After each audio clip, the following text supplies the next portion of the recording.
Hello बच्चे, creative math वाला में आपका स्वागत है। आज मैं वीडियो आपके लिए लेकर के आया हूँ मेंसुरेशन का पार्ट 2, जिसमें हम सर्कल के बारे में आपको टीच करेंगे। तो सबसे पहले हम सर्कल के बारे में ये जानेंगे सर्कल की डिफिनेशन क्या होती है और उसको ड्रा कैसे करते हैं, फिर उसके मेन पेरीमीटर्स क्या होते हैं। तो सर्कल वो शेप होता है जिसमें कोई साइड्स नहीं होते हैं और ना ही कोई वर्टेक्स होता है।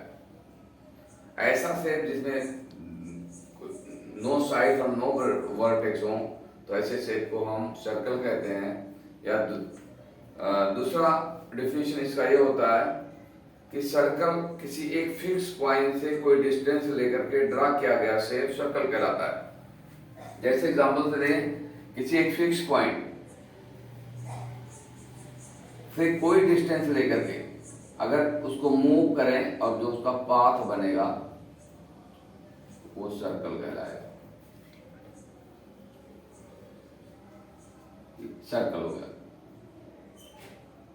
जिस पॉइंट को से डिस्टेंस लेकर के हम ड्रा करते हैं वो सेंटर पॉइंट कहलाता है। और सेंटर पॉइंट से जो ये डिस्टेंस होती है बेटा, ये रेडियस कहलाती है। सेंटर पॉइंट को जनरली हम ओ से डिनोट करते हैं। सेंटर पॉइंट से जिस डिस्टेंस को लेकर के हमने ये पाथ ड्रॉ किया है, अगर ये ए पॉइंट मान लें तो वो ए जो होगा इस सर्कल का रेडियस होगा। ओके बेटा। अब सर्कल के और टर्म्स हैं कि अगर कोई लाइन किसी सर्कल के अगर ये जो दूसरा एक पॉइंट मैंने और आपको क्लियर कर दूं, ये रेडियस हो गया।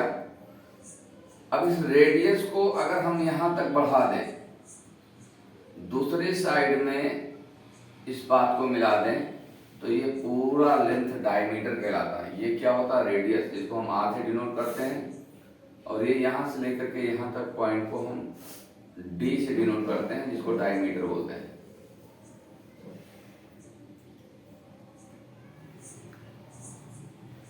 डायमीटर हो गया। अब देखो यहां से लेकर के ये डिस्टेंस को बेस मान करके हम इस पाथ को ड्रा किए, इस सर्कल को ड्रा किए, तो इससे जाहिर सी बात है जितना डिस्टेंस इधर होगी उतना ही सेंटर से डिस्टेंस ये भी होगी। तो ये आर है तो ये भी आर होगी। इस वजह से डायमीटर d इक्वल टू होता है 2r, यानी रेडियस का डबल। क्या कहलाता है? डायमीटर कहलाता है।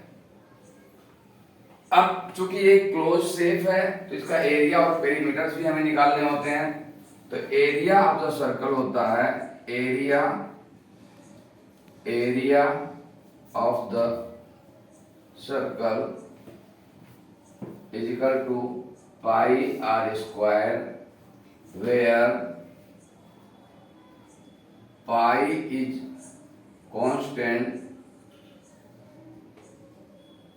कांस्टेंट होता है। और पाई की जो वैल्यू होती है बेटा ये 22/7 होती है। इसी को हम और सिंप्लीफाई करेंगे तो 3.14 होता है। ओके। पाई की कोई यूनिट्स नहीं होती है, जैसे मैंने कल आपको बताया था। ट्राइंगल्स, स्क्वायर एंड रेक्टेंगल में कि एरिया की जो यूनिट्स होती है वो मीटर स्क्वायर, सेंटीमीटर स्क्वायर या किलोमीटर स्क्वायर, जो भी होगी स्क्वायर में यूनिट होगी। किसी भी एरिया की यूनिट स्क्वायर होगी। अब ये जो पाथ होता है बेटा हम उसको सरकमफ्रेंस बोलते हैं। ये जो पॉइंट ने मूव करके एक शेप दिया, राउंड शेप, जिसको हम सर्कल बोले, इस पाथ को हम सरकमफ्रेंस बोलते हैं। Circumference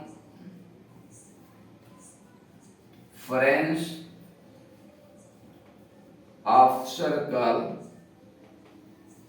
is equal to 2πr होता है।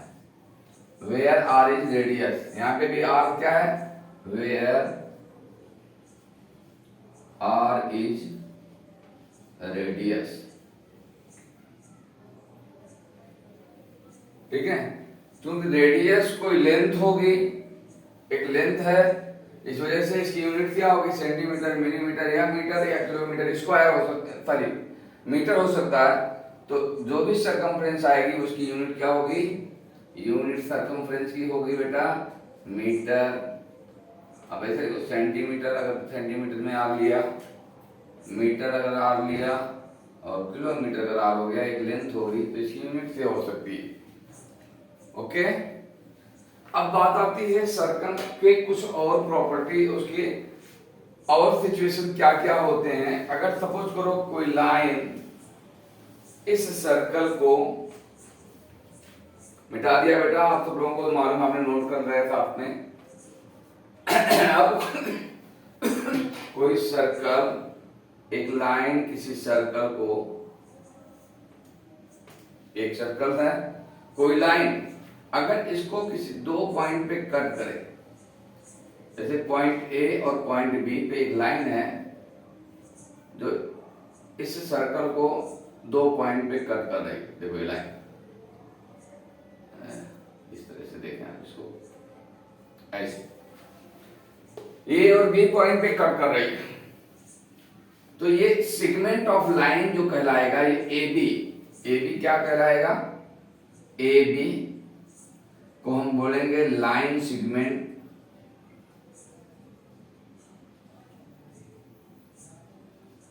इसको हम कॉर्ड बोलते हैं, कॉर्ड।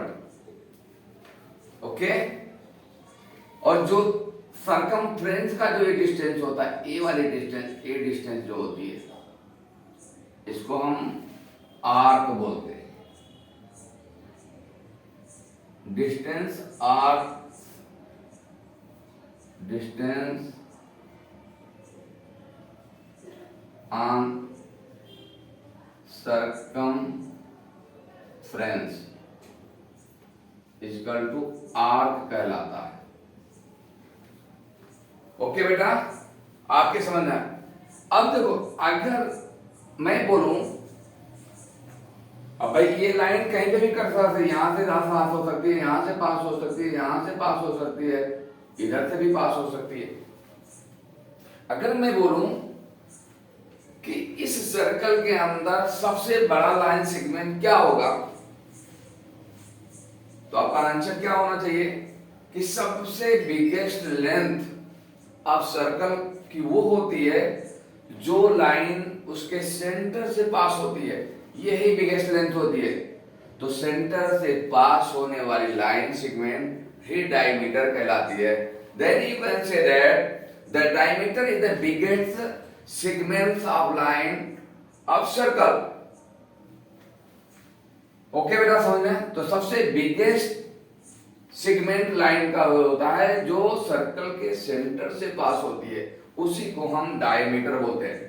डायमीटर ही सबसे बिगेस्ट डिस्टेंस किसी सर्कल की होती है। उसके बाद ये लाइंस हो गई। अभी दूसरी लाइंस ऐसे भी पास होती है। देखो, अगर कोई लाइन ऐसे कट करते गए, एक सिचुएशन आती है कि कोई लाइन ऐसे टच करके निकल जाती है, तो इस लाइन को, जो लाइन सर्कल के सरकमफ्रेंस को टच करके निकलती है, उसको हम बोलते हैं टेंजेंट लाइन बोलते हैं, स्पर्श रेखा या टेंजेंट लाइन। टेंजेंट लाइन बोलते हैं, क्या बोलते हैं, टेंजेंट लाइन। टेंजेंट लाइन वो होती है किसी सर्कल के जो उसके सरकमफ्रेंस को टच होकर के निकल जाती है, उस सर्कल के अंदर को नहीं पास होती है। ऐसे लाइन को हम क्या बोलते हैं, क्या बोलेंगे, टेंजेंट लाइन। और भी इसके टर्म्स होते हैं बेटा।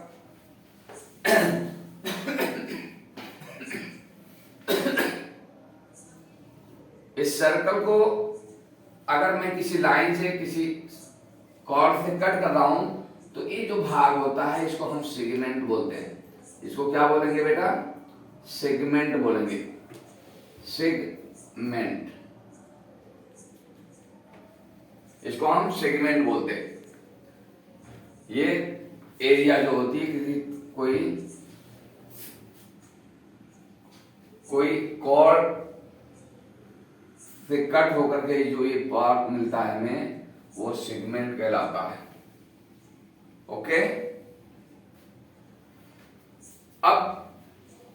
हम इसके ऊपर कुछ क्वेश्चन सॉल्व करेंगे।